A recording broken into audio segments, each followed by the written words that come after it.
ጤና ይስጥልን። የወቅታዊ እውነተኛና ሚዛናዊ መረጃዎች መድረክ ከሆነው ከዓለም መድረክ ቻናላችን የዛሬውን ዕለት ሐምሌ 14 ቀን 2018 ዓ.ም ፍጹም አዳዲስና ትኩስ የሀገር ውስጥና የዓለም አቀፍ መረጃዎችን በሰፊ ይዘንላችሁ ቀርበናል።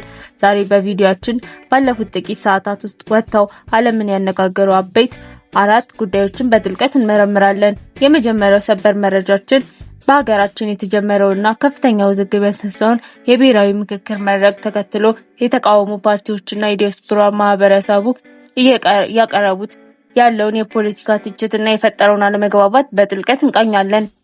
በሁለተኛው የሀገራችን ውስጥ መረጃችን በአማራ ክልል የተለያዩ ዞኖች እና ወረዳዎች ውስጥ እየተካሄደ ያለውን ከባድ ውጊያ፣ የሲቪሎችን ጉዳትና በትግራይ ኃይሎች ባላማጣ ከተማ የተፈጸመውን አዲስ የሀብት ዘረፋ፣ ወታደራዊ ፍጥጫ እንመለከታለን።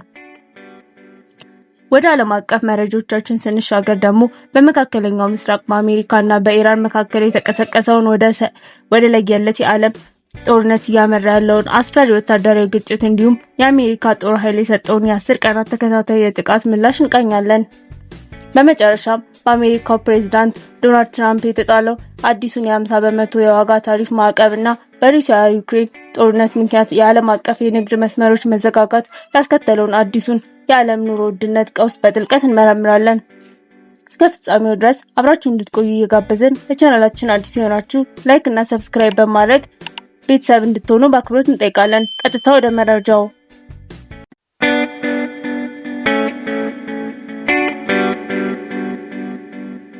የመጀመሪያው ሰበር መረጃችን መላውን የሀገራችንን የወደፊት የፖለቲካ መዋቅር የሚወስንና ትናንትና በይፋ የተጀመረውን ብሔራዊ ምክክር የሚመለከት ነው። የኢትዮጵያ ብሔራዊ ምክክር ኮሚሽን ወይም ኢኤንዲሲ ያዘጋጀውንና የሀገሪቱ መሰረታዊ የፖለቲካ ችግሮች ለመፍታት ያለመውን ይፋዊ የምክክር መድረክ ትናንት ሰኞ ሐምሌ 13 ቀን 2018 ዓ.ም በአዲስ አበባ ከተማ ተጀምሯል። መንግስትና ጠቅላይ ሚኒስትር አብይ አህመድ ይህንን መድረክ ለሀገሪቱ ታሪካዊ ምዕራፍ ነው ሲሉ ቢገልጹትም በሂደቱ ላይ ግን ከፍተኛ የተቃውሞ ድምጾች እየተሰሙ ነው።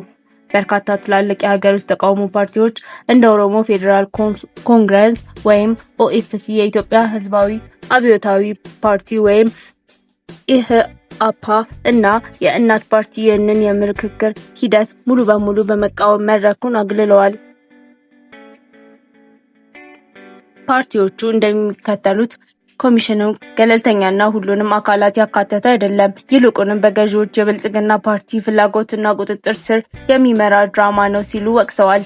በተጨማሪም በሰሜን አሜሪካና በውጭ ሀገራት የሚኖሩ የዲያስፖራ ድርጅቶች ኮሚሽኑ በውጭ ሀገር ያደረጋቸውን ስብሰባዎች ውድቅ ማድረጋቸው ተሰምቷል። ኮሚሽኑ በበኩሉ በሂደቱ ላይ የሚነሱ የሐሰት መረጃዎችን አጥብቆ እንደሚከታተልና ህዝቡ እንዳይደናገጥ በየቀኑ መግለጫዎችን እንደሚሰጥ አስታውቋል። ይሁን እንጂ የፖለቲካ ተንታኞች እንደሚሉት በሀገሪቱ ያሉ ታላቅ ታጣቂ ኃይሎችና ዋና የተቃውሞ ፓርቲ ፖለቲካ ባስተላለፉት መድረክ ላይ የሚደረግ ምክክር የሀገሪቱ መሰረታዊ መዋቅርና ወታደራዊ ቀውሶች የመፍታት አቅሙ አነስተኛ ነው በሚል ሰፊ ስጋቶች እየፈጠረ ይገኛል።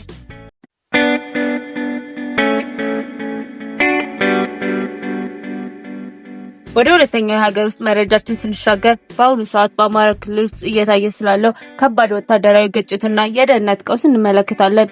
ባለፉት ጥቂት ቀናት ውስጥ በአማራ ክልል በሚገኙ ከ22 በላይ ወረዳዎችና የከተማ አስተዳደሮች ውስጥ በሰራዊቱ በፋኖ ታጣቂዎች መካከል እጅግ ከባድ የጦርነት ውጊያዎች መካሄዳቸውን አዳዲስ የወጡ የሰብአዊ መብት ሪፖርቶች አረጋግጠዋል። ግጭቱ በተለይ በሰሜንና በደቡብ ወሎ፣ ሰሜን ሸዋ፣ ምስራቅና ምዕራብ ጎጃም እንዲሁም በደቡብና ማዕከላዊ ጎንደር ዞኖች ውስጥ የበረቱ ሲሆን በመንግስት ኃይሎች በተፈጸሙ ከባድ ጥቃቶች ምክንያት በ9 ወረዳዎች ውስጥ በንጹሃን ዜጎች ላይ ከፍተኛ የህይወት መጥፋትና የአካል መቁሰል አደጋ ደርሷል።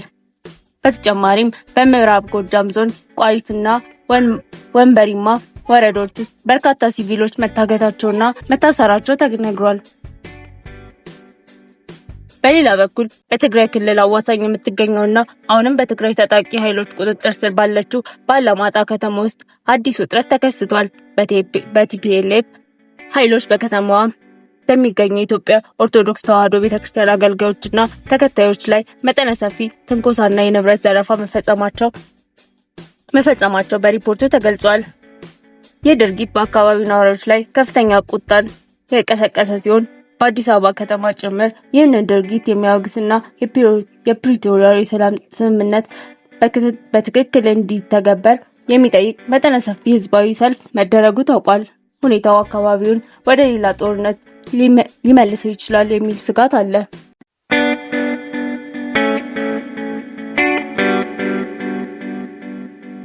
አድማጮቻችን አሁን ደግሞ መላውን ዓለም በከፍተኛ ስጋት ውስጥ ወደ ጣለው ታላቅ ዓለም አቀፍ የጦርነት ሰበር ዜናችን እንሻገራለን። በመካከለኛው ምስራቅ በአሜሪካ ጦርና በኢራን መካከል ያለው ፍጥጫ ወደ ለየለት የጦርነት እሳት ተቀይሯል። ባለፉት ቀናት በዮርዳኖስና በኢራን የሚገኙ የአሜሪካ ወታደራዊ ካምፖች ላይ በኢራን የተፈጸሙ ድንገተኛ የሚሳኤልና የድሮን ጥቃቶች ምክንያት በርካታ የአሜሪካ ወታደሮች መሞታቸውን ከ100 በላይ መቁሰላቸውን ፔንታጎን አረጋግጧል።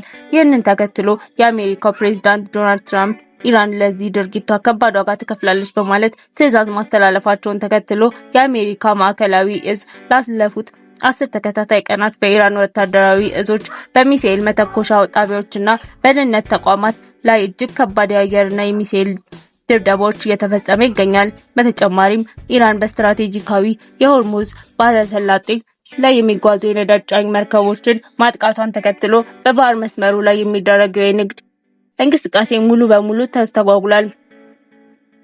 እንደ ዮርዳኖስ፣ ኩዌት እና ባህሬን ያሉ የጎረቤት ሀገራት የኢራንን ሚሳኤሎችና ድሮኖች በመቃወም የአየር መከላከያዎቻቸውን አስነስተዋል። የኳታርና የፓኪስታን መካከለኛ ሽማግሌዎች ውጥረቱን ለማርገብ ጥረት እያደረጉ ቢሆንም ሁኔታው ወደ ሶስተኛው የዓለም ጦርነት ሊያመራ ይችላል የሚል ስጋት በዓለም ላይ ነግሷል።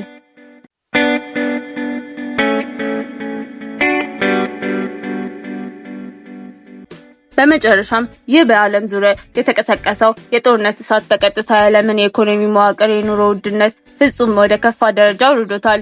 የአሜሪካው ፕሬዝዳንት ዶናልድ ትራምፕ ከካናዳ ወደ አሜሪካ በሚገቡ ማናቸውም ምርቶች ላይ ድንገተኛና ታሪካዊ የሆነ የ50% ተጨማሪ የጉምሩክ ታሪፍ መጣላቸውን በይፋ አውጀዋል። ትራምፕ ይህንን ያደረጉት የአሜሪካን ምርቶች ለመጠበቅና የንግድ ሚዛኑን ለማስተካከል እንደሆነ ቢገልጹም ውሳኔው ግን በዓለም አቀፍ ገበያ ላይ ትልቅ ድንጋጤ ፈጥሯል።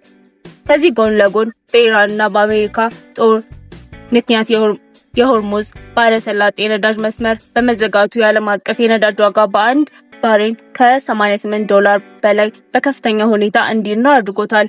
የነዳጅ ዋጋ መጨመር ደግሞ በሁሉም ሀገራት ላይ የማምረቻና የትራንስፖርት ወጪን እጥፍ አድርጎታል።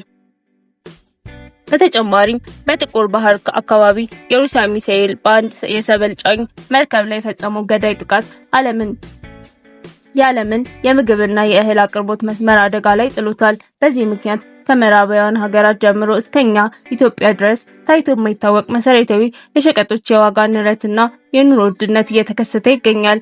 ይህም ዝቅተኛ ገቢ ያላቸው በሚሊዮን የሚቆጠሩ ሰላማዊ ዜጎች ለከፋ ኢኮኖሚ ጫና ዳርጓቸዋል።